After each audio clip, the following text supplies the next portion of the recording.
amigos, soy Sandy Locuar.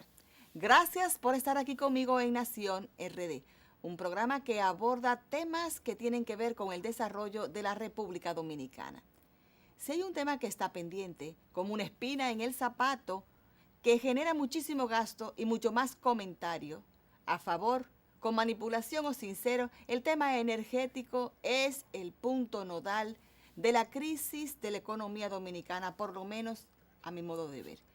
Sin embargo, se proponen muchas salidas, unas interesadas, otras con desconocimiento, y me place en el día de hoy traer un economista que está en el punto medio del análisis respecto de cuál es el problema energético, por qué el pacto eléctrico realmente no funciona para algunos y es la panacea para otros. Todo eso cuando retornemos con Pavel Isa, luego de la pausa.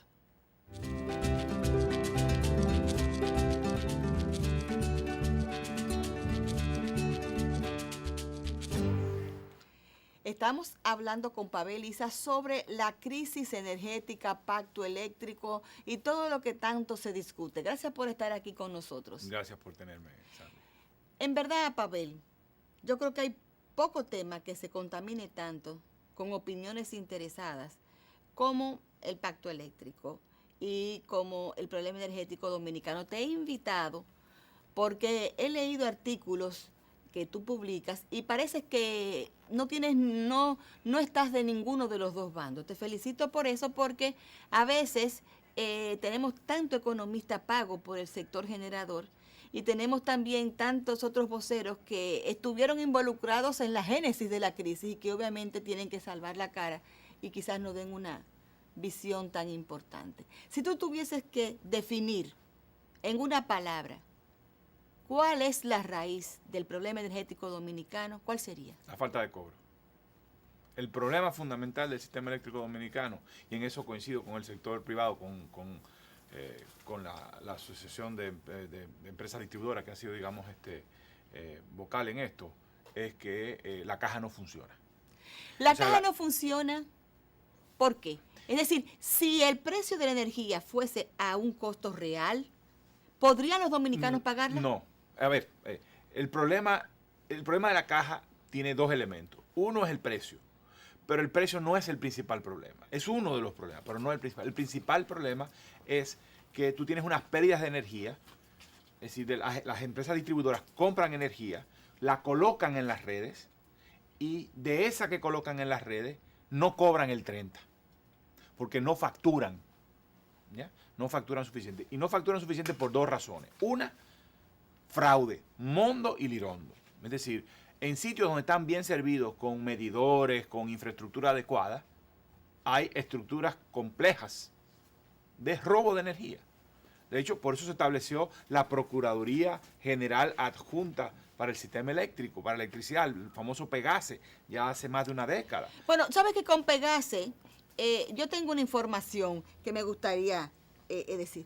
La justicia tiene una tendencia a fallar en contra de Pegase. Es decir, hablamos de robo de energía, pero lo más difícil es conseguir un fallo en la justicia sobre eso. Yo no conozco, primero no se ha conocido ningún caso importante que lleve el Pegase, o sea, significativo, relevante, que uno diga, vaya, hay una procuraduría que está realmente comprometida en contra del fraude eléctrico.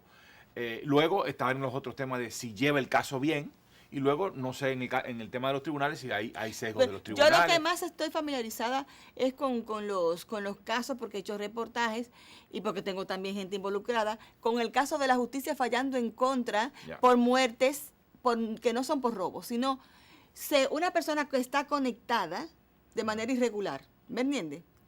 Y ocurre una desgracia en su casa. Eso es un fraude. Pero la justicia entiende que es responsabilidad de la distribuidora y manda a compensaciones millonarias. Son muchos casos, así que... Por ahí hay todo, digamos, el robo, mondo y lirondo. Lo otro es la falta de comercialización, que es decir, aquellas cantidades de personas que están conectadas irregularmente, pero no porque, digamos, tengan una acción fraudulenta bien articulada, sino sencillamente porque su zona no está adecuadamente servida. no hay infraestructura adecuada, no hay postes adecuados, no hay medidores. Es decir, ellos quisieran pagar la energía, pero se la roban porque no hay un servicio de comercialización adecuado por parte de la distribuidora porque no invierten lo suficiente. No digo que no ha habido avance, ha habido avance. Todo este tema de la telemedición, la energía prepagada, creo que son esfuerzos interesantes que están dando resultados. Pero tú necesitas escalar eso a unos niveles mucho más mayores y eso significa inversiones. Entonces tú necesitas invertir para poder cobrar. Entonces, es la contradicción. ¿Pero con qué dinero van a invertir? Bueno, alguien te podría decir, ¿y Punta Catalina? ¿Por qué los dineros de Punta Catalina no se invirtió allí? Eso es una discusión. Yo creo que el principal problema es que se roban la energía y no la comercializan. Esos son los dos problemas, digamos, es el problema fundamental que causa que el sistema no tenga el dinero suficiente como para eliminar los apagones. Hay otro tema, que es el tema de la tarifa eléctrica, efectivamente, es otro tema, pero yo no creo que explique el grueso del problema financiero de las empresas distribuidoras. Y entonces tú tienes que... Bueno, no estamos analizando las empresas distribuidoras. Lo que estamos analizando es ¿a cuál es el precio por kilovatio que debería de venderse la energía? Eso depende del precio de generación y del costo de la distribución. No, digo, a lo que estamos ahora mismo, ¿no? Mira, ese tipo de detalles yo no lo tengo. Creo que debería ser ahora un poco más alto de la tarifa técnica de la tarifa que está.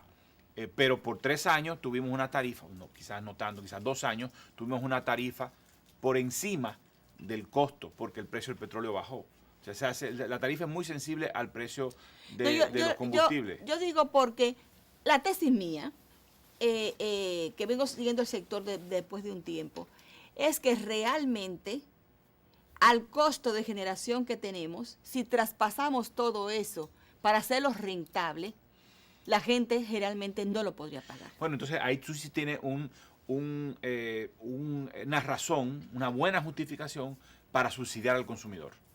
Pero tiene que ¿Y no será una mejor razón para que tengamos una energía, una generación más barata? Bueno, es que la generación más barata es un tema de largo plazo. Ese es un tema de programación de la generación. Y eso está claramente establecido en el Pacto Eléctrico. Es decir, el tema de la generación de energía tiene que responder a una proyección de la demanda a largo plazo y a factores técnicos que te permitan decidir si las nuevas, cómo va a ser la composición de esa generación en términos de la fuente de energía, ¿ya? Si va a ser energía renovable o no renovable, dentro de la fuente no renovable. Bueno, en ningún país, salvo Costa Rica, que en periodos determinados del año puede tener energía renovable por encima del 80%, pero en los demás países el 20% de energía renovable es lo máximo que alcanza. Pero la idea es como lo que estoy tratando de decir, ok, si tú tienes que de aquí a 2030 aumentar la capacidad en tantos gigavatios, ¿no? Tantos kilovatios hora, entonces tú dices, bueno, ese aumento de la capacidad de generación, ¿cuánto la voy a poder cuánto es lo técnicamente razonable poner en energía renovable, en energía no renovable, dentro de las energías no renovables, qué composición, y dentro de las energías renovables también qué composición? Entonces, digamos que es un asunto bastante técnico y a partir de ahí... pero eso fue lo que no se hizo. No, pero no se ha venido hecho. O sea, uno de los problemas del sistema eléctrico dominicano fue en los 80 y desde antes de los 80 que no se hicieron las inversiones necesarias y en el 80, no, desde antes de los 80 y en el 82-86, periodo precisamente de Jorge Blanco, no sé si tú te recuerdas que hubo que importar a la carrera. No, yo me refiero post-capitalización. Bueno, dijimos pero lo que te quiero decir es que el tema de la programación, de la inversión en el sector energético no ha sido efectivo en general, históricamente. No, pero yo lo que estoy diciendo es, a ver si tú me ayudas. En el modelo que hicimos después de la capitalización, un modelo de mercado que supuestamente iba a funcionar, se iba a programar y los generadores, ¿verdad? El mercado generador por sí mismo iba a instalar esta programación que tú dices. Una programación... No, pero no, esa programación tiene que ser del sector público. Tiene que ser del sector público. Sí, pero... tiene orientada por el sector público, aunque las transacciones sean entre el sector privado, entre sectores privados, el sector privado de distribución, en ese momento era la distribución, el concepto de la capitalización, sí, y las generadoras que Que son es lo que privadas. es mucho la tesis que tenía Radamés Segura, que decía, se abandonaron los planes de expansión Es correcto. después de la capitalización. Es correcto. Y se convocó a la famosa planta de carbón de los chinos, que después no consiguieron el dinero.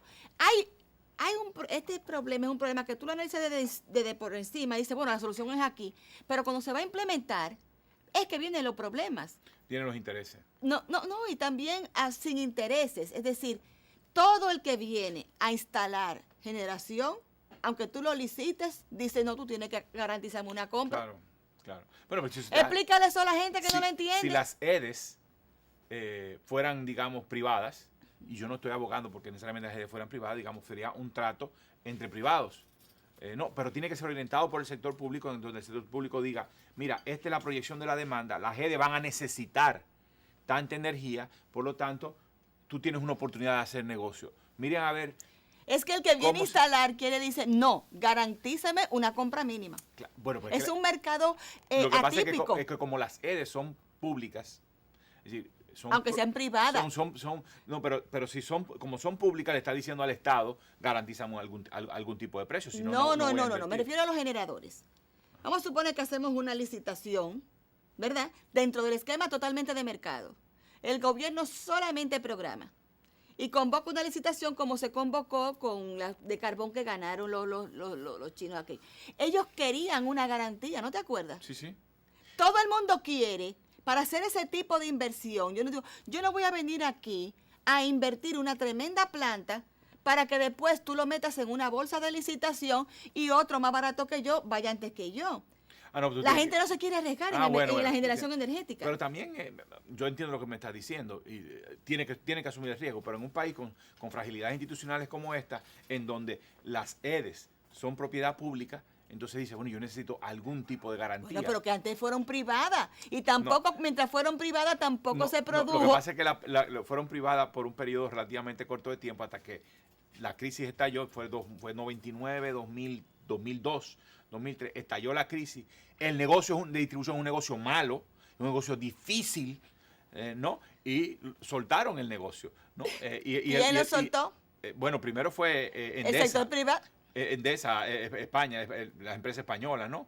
Y después fue AES. No sé si fue primero AES y después No, AES fue la última. Ya. Pero, óyeme, que yo te pregunto, Pavel. Pero yo entiendo, una cosa que no es negocio. Yo entiendo lo que tú me estás diciendo. Tú me estás diciendo, también necesito que haya alguien que se arriesgue también. Pero por eso tú tienes que invertir. Es que yo no me atrevo a preguntarle eso a una persona, a un generador que se arriesga tanto, son muchos millones. Pero instalar una planta no se mueve. Pero fíjate.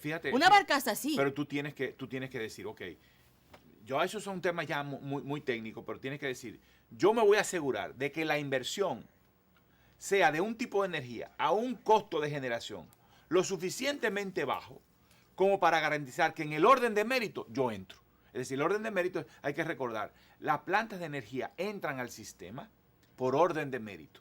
Y el orden de mérito es desde las más baratas y grandes hasta las más caras y más pequeñas.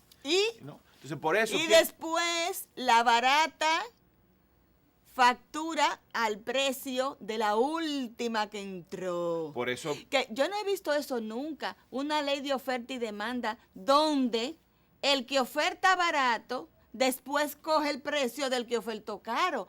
Eso no es una perversión. Yo no sé cómo son los sistemas de estructura. Pero es que yo te estoy diciendo que es así. De la facturación. ¿Tú sabes que es así? Sí, yo sabía que ellos entran, por ejemplo, yo entro a carbón, ¿verdad? Y facturo a diésel. Y facturo a diésel. No, o sea, yo entiendo lo que me estás diciendo, pero de todas maneras. Está fuerte eso. O sea, tú tienes que procurar tratar de estar en los primeros niveles del orden de mérito. No, yo voy a ser mala. Tú eres la CDE que me va a pagar. Y yo voy a decir, no, miren, amigos, venga, vamos a reunirnos aquí. Ellos necesitan 100. Vámonos a instalar 80 baratas. Pero que queden aunque sea 10, que entren al precio caro. Porque con eso todito vamos a cobrar ese precio. Entonces tú dices, yo quiero 100 y son 100, si no, no hay nada. Pero es que nosotros no tenemos 100, entre todos que tenemos cada uno 20, 30, 40, pero entonces está fulanito que es el que completa los 10. Y ese es el más ineficiente, el que más caro vende y todo el mundo cobra en base a Es difícil ese. de pensar que Ya. eso pueda pasar en un cártel. A ver, En caso que subiera, no, cártel Ya. me refiero no a un cártel de droga, por Dios, sí, no, sino a un cártel, grupo. cártel, Ajá. ya. Mira, mi impresión es que yo no sé, si yo no tengo evidencia que me diga que funcionan como cártel. No, pero no sería No, lo no. más natural. Yo lo haría si estuviera en su lugar. Pero pero capaz que tú tienes contrato de largo plazo. Si tú tienes contrato de largo plazo, o tú has tenido contrato de largo plazo, mira, Lo que te digo que es un incentivo negativo Sí, para entiendo lo que- instalar plantas eficientes que cubran toda la demanda. Ya, entiendo perfectamente. No, pero espérate, también es un incentivo también positivo, porque el que invierte bajo va a tener una mayor rentabilidad. Es cierto que el que está de Exacto. último, entonces tú vas a tener, tú tienes un incentivo para invertir a bajo costo y ir desplazando la de alto costo. Al final el techo te tiene que ir bajando, pero es una responsabilidad pública. Es una responsabilidad del Estado. Lo que pasó fue que Si yo estuviera de tu lado, yo tengo que darte idea a ti, porque yo te digo, no, pues nada más voy a comprar el 90 para que no entre la última. Y doy mi apagoncito. Una pausa, retornamos en breve.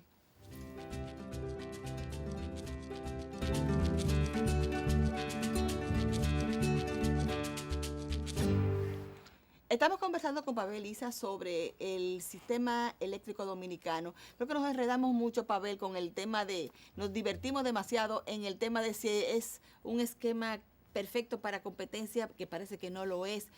No puede serlo. El sistema eléctrico es un sistema que tiene que estar altamente regulado. Hay demasiada economía de escala, un gran tamaño. No significa que no pueda haber cierto nivel, hay competencia, pero tiene que ser una competencia regulada, porque las economías de escala son muy altas y significa que tú vas a tener siempre 2 o 3 grandes plantas que van a dominar la mayor parte de la generación, en particular en un mercado relativamente pequeño como el nuestro. Y las redes y la distribución es un monopolio natural. O sea, no puedes tener empresas compitiendo en un mismo territorio en la distribución. Y la transmisión también es un monopolio natural. O sea, el único sitio donde puede haber alguna competencia es en la generación. Y aún ahí hay imperfecciones importantes. Dijimos anteriormente en la otra pausa, en el otro segmento, que el sector privado soltó en las distribuidoras, no eran negocios. Es un negocio muy malo, Entonces difícil. yo creo que a veces queremos pedirle al sector público que tenga éxito en una cosa que el sector privado reconoció y dijo, no, esto no funciona como se estructuró. Quizás no ha habido nunca una sincerización respecto a la estructura del sistema eléctrico luego de la capitalización y si debe ser revisada. ¿Crees que debe ser revisada?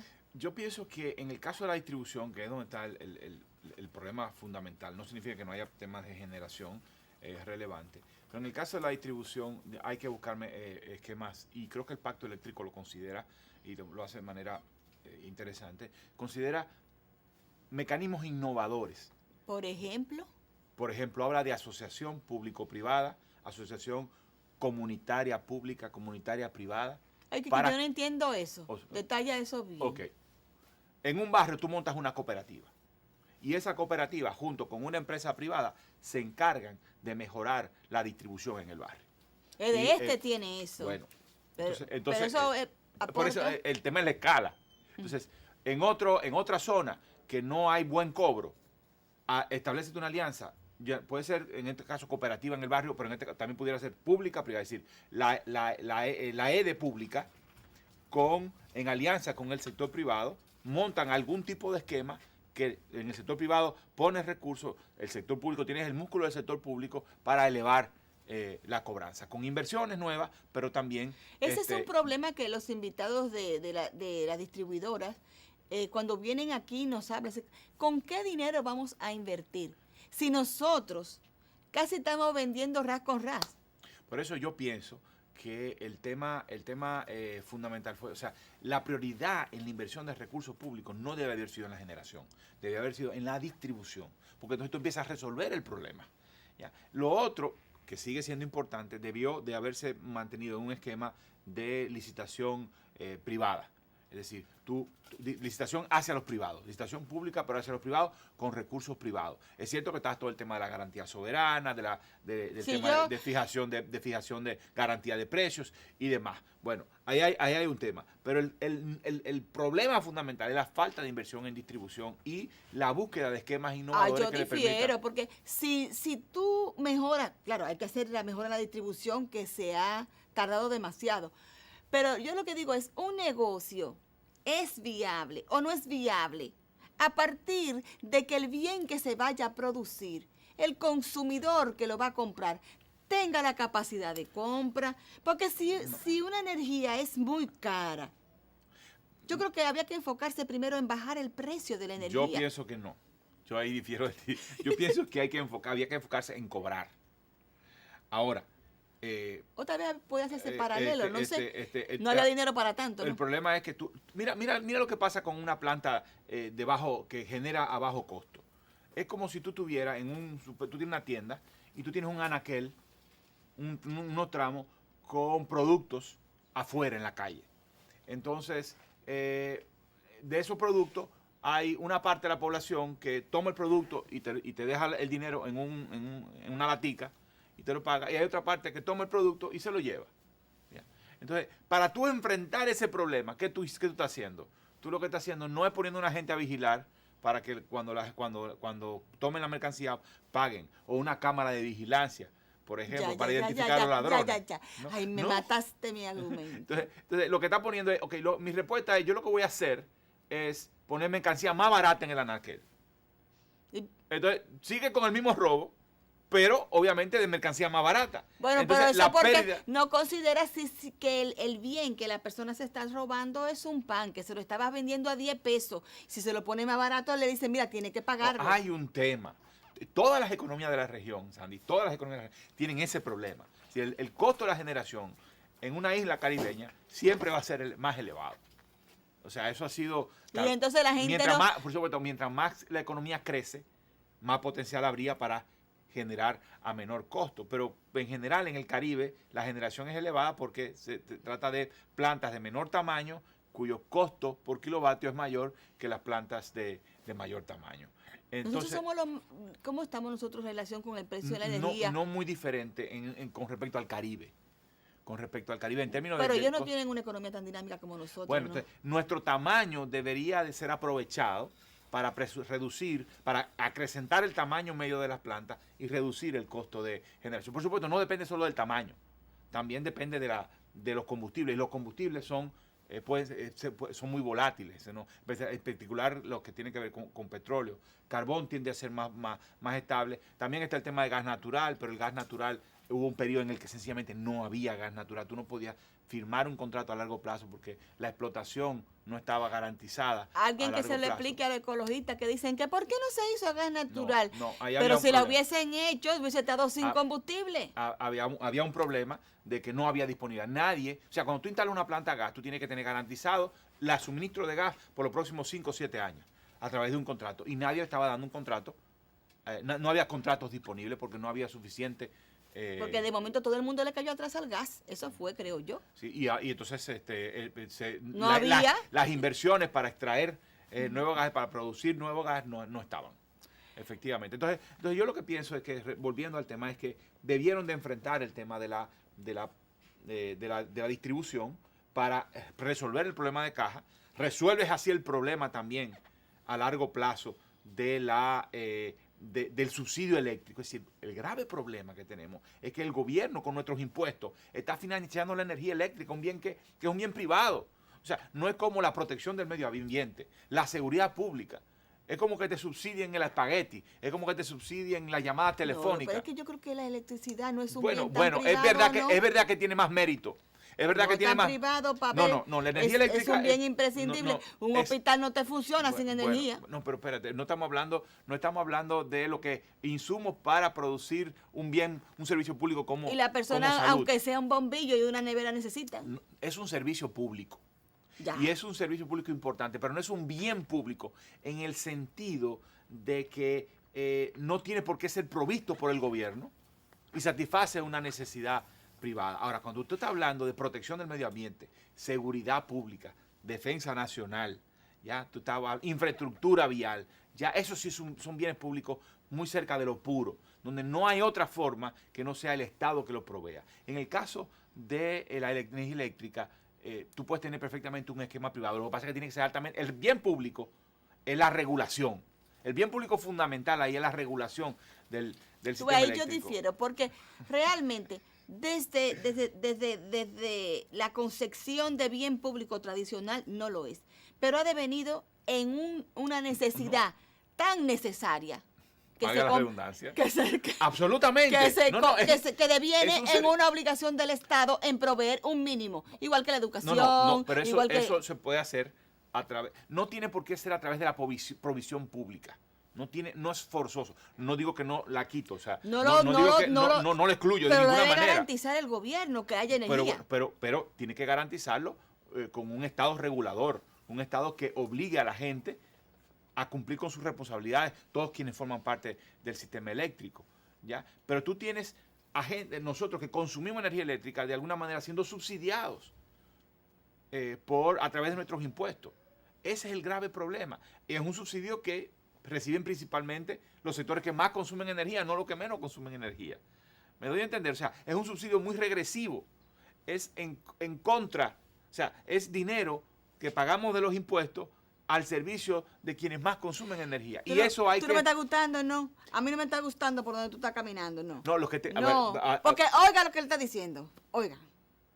Nosotros que pagamos la energía, porque yo la pago y él la paga, que somos la clase media. Él dice que nos la están subsidiando. A ver. Que mira, que por ese camino nos van a poner energía muy cara a nosotros. Está muy claro.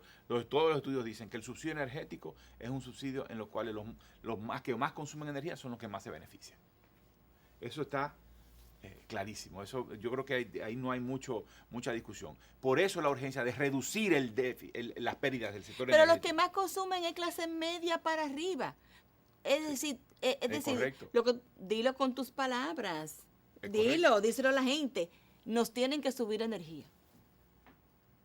Y tienen que cobrar la energía. No, porque también diciendo que nos tienen que subir la energía. No, nos tienen que cobrar la energía. Bueno, habría que ver cuál es la tarifa. Yo no estoy seguro. En este momento es posible que la tarifa técnica, la tarifa que debe ser, debería ser esté por encima de la tarifa que es. Es posible en este momento. Pero hace un año, hace 6 meses, no era así. La tarifa estaba por debajo, por encima de la que debía de ser. Estábamos pagando la energía más cara. ¿Ves? Ay, yo no sé, yo me estoy perdiendo porque estamos hablando... Porque depende del precio del petróleo. De un bien que deberíamos tener claro cuánto cuesta y si está siendo subsidiado o no. Mira, vamos a decirlo de la siguiente manera. Está siendo subsidiado. No, yo digo al que paga, a la clase media. Ahí depende de cuánto tú consumas, depende Los 700 primeros kilos salen a un precio. Esos 700 kilos, a mi entender, no están subsidiados. ¿Me entiendes? Después hay una penalización para el que sube por encima de 700 kilos. ¿Me entiendes? Pero los 700 kilos de la clase media no están subsidiados. Yo pago energía por un aire acondicionado que vale 8,000 pesos al mes. Eso es lo que yo tengo. Y eso no está subsidiado. No, a ver. Entonces, cuidado si tú estás proponiendo que me la suban a mí también, que estoy pagando. No, es que no estoy hablando, a ver, la energía que se pierde, 30%, quizás no tanto, quizás 27, 26, 20. Bueno, ahí está la pérdida técnica metida, claro, que son las redes viejas. Bueno, ahí hay una parte que es eso, que se pierde.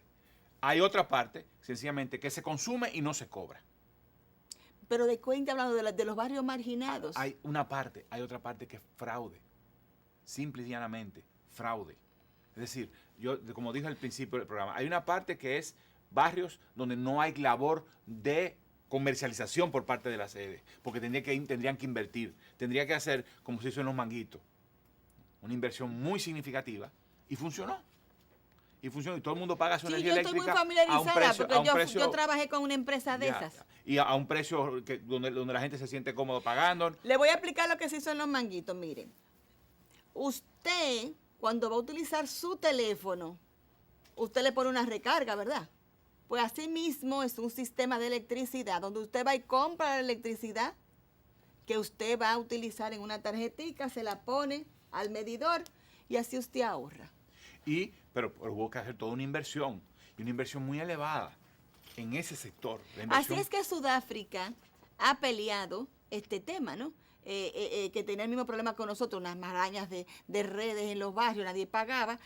no tengo la información de cómo ha resultado el proyecto en Sudáfrica, pero son los de los primeros que hicieron la energía prepagada.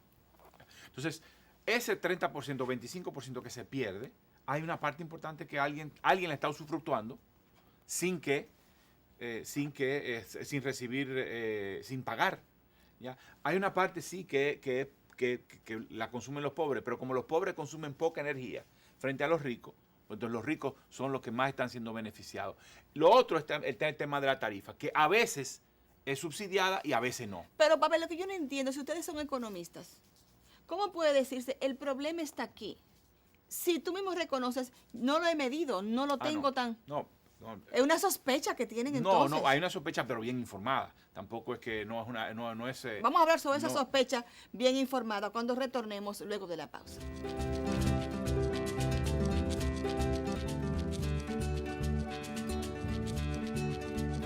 Me quedé con la sospecha legítima que tú dijiste, Pavelisa. Yo preguntaba, ¿pero tú eres economista? Tú tienes que saber los números para decir que el problema está más aquí que allí. Te voy a dar, cuando tú tienes que el sistema pierde, en el sistema se pierde casi un 30% de toda la energía que se vierte, difícilmente eso sea consumo de los pobres. No, o sea, siendo que los pobres consumen un monto de energía relativamente bajo. Eso no es consumo de los barrios. Ahí hay tres componentes. Pérdidas técnicas, como tú dijiste, y pérdidas no técnicas. Las pérdidas no técnicas se vienen pérdidas que son de consumo no cobrado, que son los barrios, pero fíjate, consumo no cobrado. No fue que te la robaste, que nadie te cobró.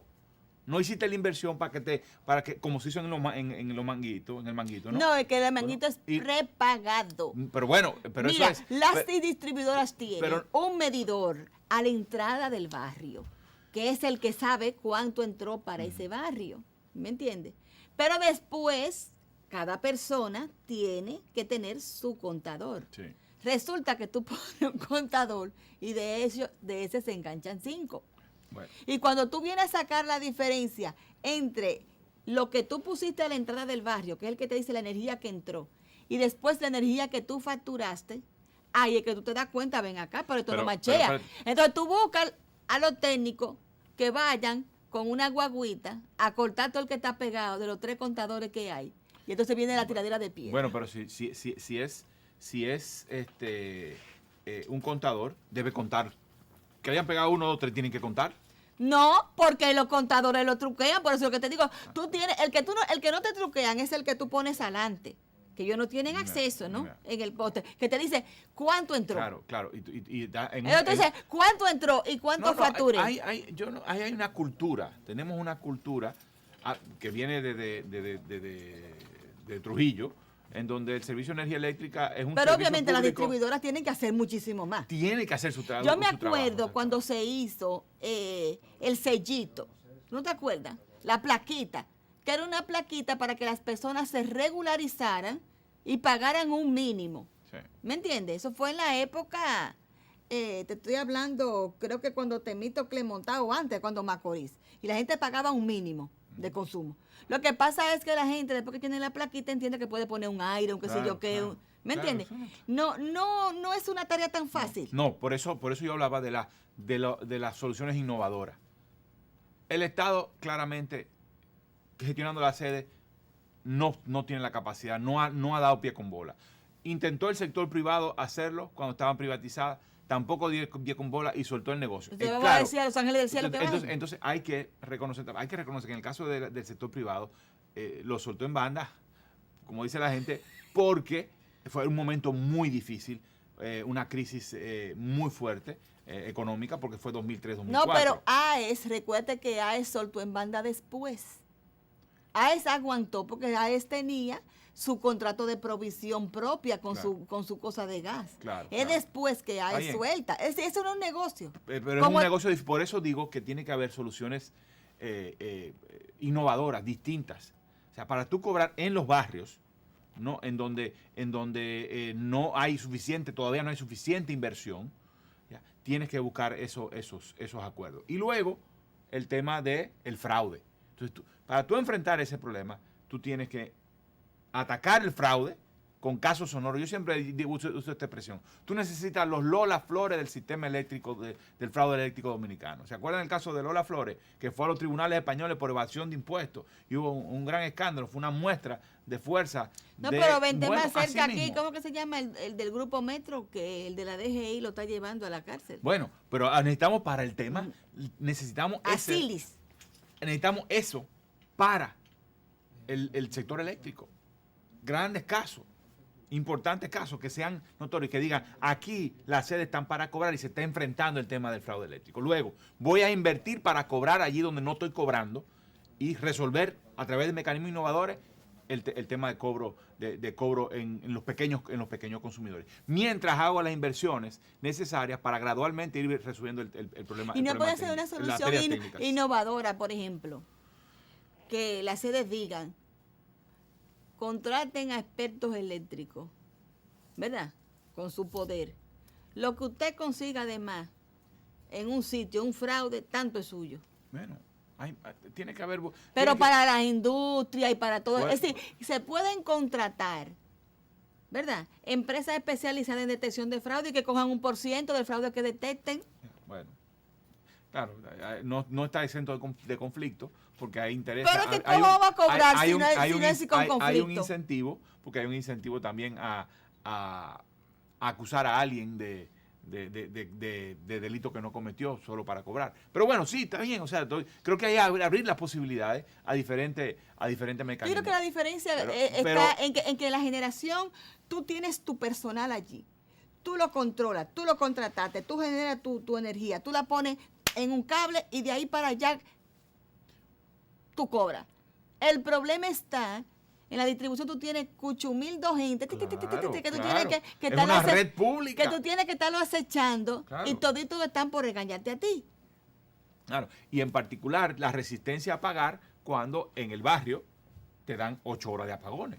Pero hombre, ¿cómo te van a dar más horas si no hay con qué pagar? Pero precisamente esa es la vinculación que tiene que haber con la comunidad. Por eso el Pacto Eléctrico considera plantea estas soluciones innovadoras, cooperativas, sector privado, sector público, buscando soluciones a la medida en cada situación, ¿ya? Entonces tú vas teniendo éxito. Es prueba y error. Tenemos la oportunidad, prueba y error, y hasta que vas encontrando soluciones. Soluciones no tenemos. No soluciones no tenemos. Son soluciones a la medida en circunstancias específicas. Incluso cada barrio puede ser muy diferente, cada zona puede ser muy diferente. Hay zonas en donde se combina alto consumo, hogares con alto consumo con hogares de muy bajo consumo. Para mí que comiencen por la zona industrial. ¿Me entiendes? No sé y por los barrios de clase alta, porque yo veo gente que con casas, con aire acondicionado central. Yo que vivo midiendo, me digo, pero esa persona tiene que pagar mínimo. Es decir, tu auditoría visual te dice, esa persona tiene que pagar 40,000 pesos de luz. Y por eso yo pienso que no se puede, es difícil argumentar, pero yo entiendo que falta evidencia en este momento. En algún momento hubo más evidencia, pero yo no he estado tan cerca del tema. Yo creo que no se puede argumentar que el tema de las pérdidas del sector energético dominicano se debe al consumo de los barrios. No, yo creo que eso es una visión parcial. Hay un tema ahí. Esto era tú para no calentarte con tu papá, que tú estás diciendo. No, es que yo creo que de verdad está mucho el tema que tú estás planteando, este tema del robo, del fraude sofisticado, en donde hay mecanismos. Pero eso es como uno decir, el problema lo tengo identificado, está en una parte que no sé, pero sospecho que es ahí, que está en esa parte. Nosotros no podemos vivir la vida así. Bueno. Tenemos que en algún momento pero ahí eso no es para economistas, digamos, y eso es para gente que trabaje. Sí, yo voy a invitar a Moreno, al ingeniero Moreno que también sabe mucho de energía. ¿Por qué es pero él trabaja mucho el tema de generación, y yo creo que para mí es la fuente de yo lo escucho mucho. Claro, porque para mí es una persona bastante creíble. El instituto en la UAS es un instituto de energía, es un instituto que hace un trabajo bastante serio. Yo hablo de él. Bueno, pero creo que... Porque me ha dado mucha pena ver a la UAS haciéndole el coro a los generadores. Pero estoy hablando del Instituto de Energía de la UAS que él dirige, ¿no? Creo que es una voz bastante razonable. Cuando se discutía el tema de Punta Catalina, ellos eran uno de los defensores de que el país necesitaba una planta base a carbón, ¿ya? Y Y cuando se le argumentaba sobre el tema ambiental, y yo creo que ahí sí puede haber una discusión, decía, mira, es que la planta de carbón no son lo mismo hoy que antes, ¿no? Entonces, ¿Tú estuviste en todas esas discusiones? Yo recuerdo haberla. Sí, me refiero, para que nos relate un poco de cuál era el ambiente de llegar a una... ¿Tú dices en el pacto eléctrico? Sí. No. ¿Por qué? Yo revisé el documento y aprovecho aquí para decir algunas cosas importantes. El documento del pacto eléctrico es un documento bueno.